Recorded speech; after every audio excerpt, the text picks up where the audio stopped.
Mustard Knuckle. Hello everybody, Mustard Knuckle back again, heading out in the Centurion-1. Go over the gameplay, history, and any tips or things that come up along the way that might help you in your War Thunder game. Now, Centurion-1, I like it. Good tank. This thing took into account a lot of problems that were discovered during World War II with British tanks, American tanks, lots of tanks. So they tried to make improvements on that in this tank with the specifications and design criteria. Oh, that was close. I got lucky. First off, oh, come on. Oh.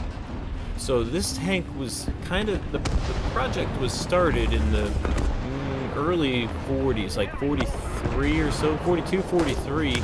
And it did not see any action in World War II. First ones came out in 45, and it was really after everything was already done.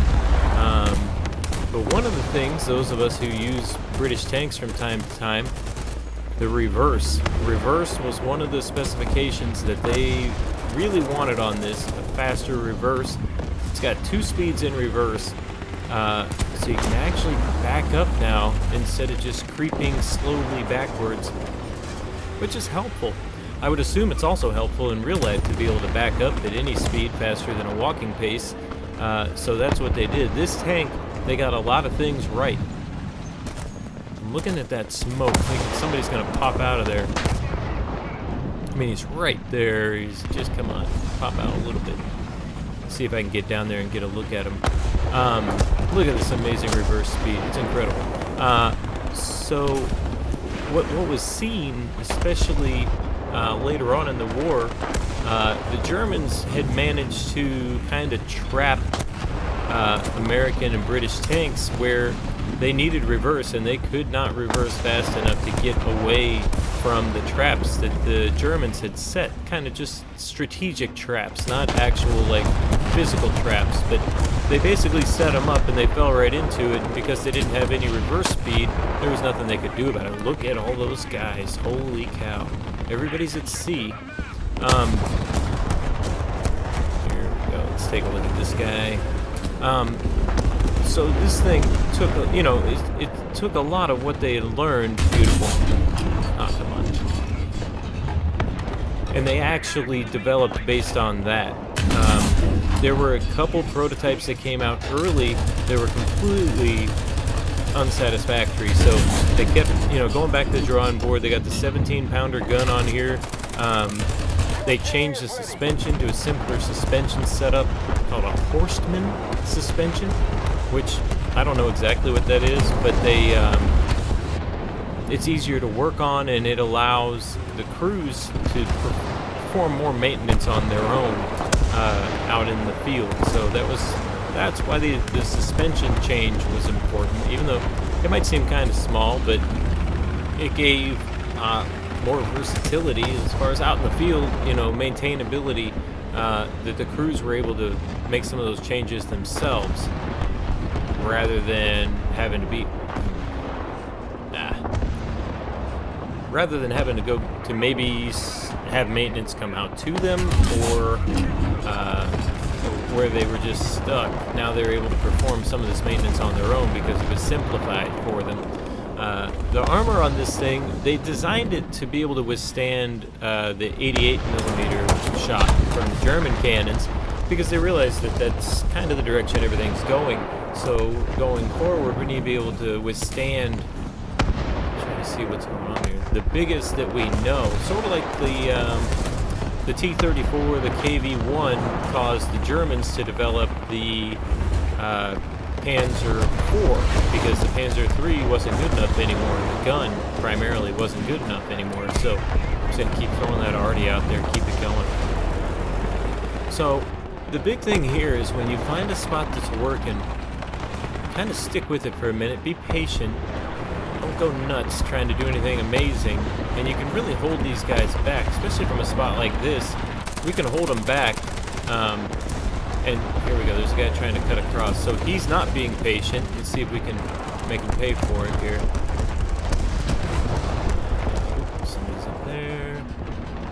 see if he keeps going. Now I gotta time this. Okay, what did I get? Alright, he's stuck. Quick reload with this 17-pounder. There we go. The advancements on this really make, with this 17-pound gun, really make it a pretty nice vehicle to run. I would love to have explosive shells. That would be a real nice thing to have. Oh boy, I'm surprised that worked. Wow. The Centurion series, this being the first one. There we go. There we go, he's on fire. Too bad he can still fire at me. This tank was good enough that later on, it was used all the way until the 80s. So this thing had about a 35-year career. And I don't even know how many wars it was in. There we go. A lot. Saw a lot of action all over the world in different battles and wars and things like that. So, I mean, it was a very well-developed, well-thought-out tank, especially for that time period of the early 40s, to where it was really usable for a long time because of all the thought that went into it. Jeez Louise, they keep... I feel like these are the same guys that keep... They're mad at me now, you know, so they keep pulling up and getting shot by me again and again. Uh-oh. Oh, they're back there. Now that's a good example right there. That guy dove down and dropped those bombs, and they just went off, and it was easy for me to see where they were and just not go close to them, which is what we talk about all the time in bombers, trying to stay high so that your bombs explode as soon as they hit the ground, so the guys don't have time to drive away from them or possibly even see where they are. So something to think about when you're in a bomber. Don't just dive down there and drop them right on top, because they're going to be able to drive away pretty easily. So let's see. Not a great bomber here. Hoping for a little better. See if we can even make it. I think we'll be okay. Those guys are, well, that one guy's getting close. So we'll try to get some speed, and we'll see if we can toss these bombs out. Oh boy. If we can just toss them out and keep flying here. See if we can get something on target. There goes one. There goes two. We'll just toss. Oh, here we go. See if we can get this guy. See, that guy looks like he might be a little pinned down. Oh, we lost both wings, so you'd think the plane would fly straight. But it didn't. Oh, we got one. That guy was pinned down. That second guy, you could see that he wasn't moving because... Oh, interesting. Alright, I guess I'm out now. So if you can find somebody that's kind of pinned down like that and looks like they're not moving, that's a good target for your bombs too. Now, my friend has decided that he wants to share my spot. This is interesting. Maybe I'll just shove him. Excuse me, sir. This was my there we go. Thank you very much. Wow, what a guy. I'm surprised I hope he doesn't just get shot now. Oh. Oh, man. I'm gonna have some guilt over that one. Oh my gosh. How funny. What are the odds of that? I hope he doesn't get shot and then boom. Oh wait. No, he's not dead. He's good. Okay. Yeah, he's fine. I'm sure everything's fine. Everybody's fine in there. There's no problem. Alright. Well, the least I could do is help him out here. If he repairs. Okay. Well, anyway. And see the size. Oh, the size. Look at the size of this thing compared to a T-34. Pretty big. It's a pretty big tank. Now, when they were designing it, those bridges, those fold-out transportable bridges. What the? Where's he going? They were rated for 40 or 45 tons. I can't remember. So during development of this, they needed to have the armor to withstand an 88mm shell. And they also needed it to not be too heavy to go across those bridges. The bridges, so this thing was limited, I think, to 40 tons when they first started making it, which might have been right at the bridge limit or slightly below it. I don't remember, but that was the idea. They wanted to be less than 40 tons. This thing's got an awesome engine. It's got that Meteor engine, I think, which is the same. I think the Comet had it, some other ones, so it's reasonably fast. That was another one of the, criteria of the design. It needed to have a certain speed. Along with that reverse speed we already talked about, they needed to have forward speed too, so this thing could actually get somewhere. So those were some of the more important design features of this, not including this. Whoop. Is he gonna? Oh, he missed. Oh, I got so lucky.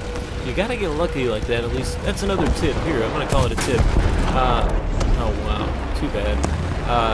That you have to get lucky.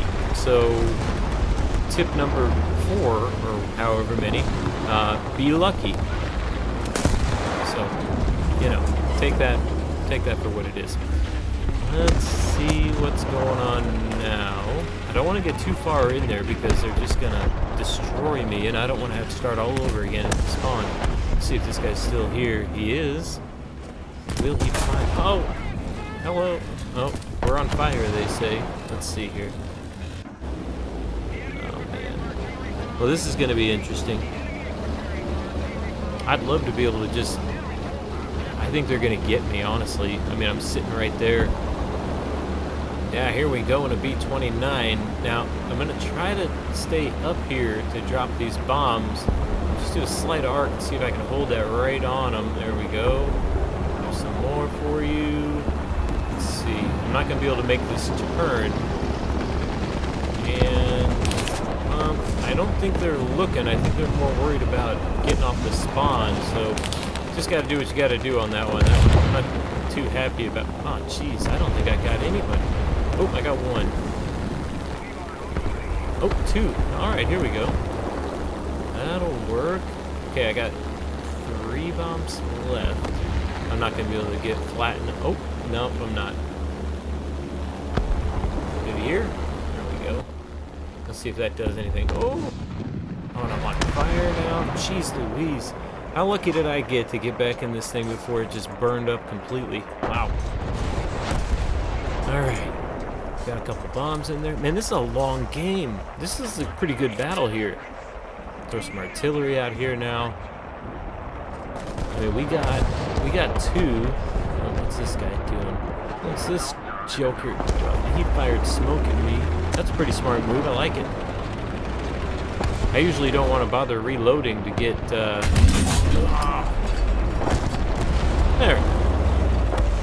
Oh, that'll do it.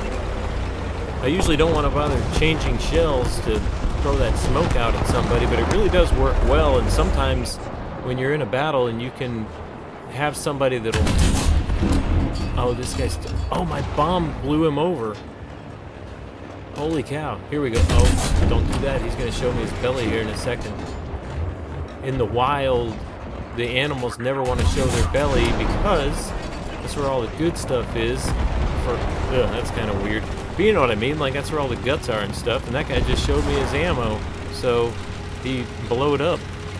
Alright, let's see, what was I saying? Oh yeah, if you can get somebody in your games, oh man, this thing's wrecked, who will just like lay out smoke, smoke, smoke, smoke. You can lay out a whole smoke screen, and the other team can't see what you're doing, which is kind of cool, because it's fairly realistic, and this game is over.